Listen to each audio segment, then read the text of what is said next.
भगवान शिव का श्रृंगार सबसे विचित्र और अद्भुत श्रृंगार है। उनका फक्कर रहन सहन, उनकी भोलेनाथ वाली भक्त वत्सलता, उनका दिव्य देवत्व, उनका देवी पार्वती के लिए प्रेम, उनके आराध्य श्री हरि के लिए उनकी भक्ति और उनका महाभयंकर प्रलयंकर रौद्र रूप, सब कुछ अद्भुत है। भगवान शिव के मस्तिष्क पर चंद्रमा, जटाओं में गंगा तो गले में सदैव नाग विद्यमान रहता है और इन सब के अपने अपने रहस्य हैं। शिव के गले की आभूषण स्वयं नागराज वासुकी हैं। आखिर नागों के राजा वासुकी कैसे बने भोलेनाथ के आभूषण, आइए जानते हैं इस वीडियो में।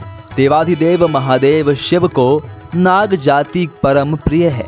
यहाँ तक कि नागों के बगैर शिव के भौतिक तन की कल्पना ही नहीं की जा सकती। शिव ने नागों को अपनाकर वो गौरव प्रदान किया जो किसी दूसरे को प्राप्त नहीं हुआ। शिव की शरण में जो भी पहुँचा, शिव ने उसे अपने ललाट पर बिठाया, चाहे वह चंद्रमा हो या गंगा। किंतु नागों से अपना संपूर्ण शरीर ही मंडित कर लिया, जिसके कारण नाग जाति शिव के साथ पूजनीय बन गए। आज भी नाग पंचमी पर भोलेनाथ की कृपा के कारण मानव जाति नाग जाति का पूजन करती है। एक पौराणिक कथा के अनुसार बहुत पहले किसी गांव में एक नदी थी। नदी के रास्ते पर एक विषैला नाग रहता था जो अक्सर अनेक व्यक्तियों को काट लिया करता था। नाग के आतंक से बचाव के लिए कुछ लोग समूह में नदी पर नहाने जाया करते थे, किंतु वो फिर भी तरकीब से एक दो को अपना शिकार बना ही लेता था। एक दिन एक महात्मा नदी की ओर जा रहे थे। रास्ते में उन्हें वही नाग मिला। वो महात्मा को डसने वाला ही था कि अचानक रुक गया। महात्मा हंसते हुए बोले, तुम मुझे काट कर आगे क्यों नहीं बढ़ते? लेकिन वह महात्मा के चरणों में बारी बारी से नमन करने लगा। यह देखकर महात्मा ने कहा, नागराज, पूर्व जन्म के किसी पाप के कारण ही तुम्हें यह योनि मिली है, किंतु तुम इस योनि में भी प्राणियों को काटोगे तो तुम्हें नरक में भी जगह नहीं मिलेगी।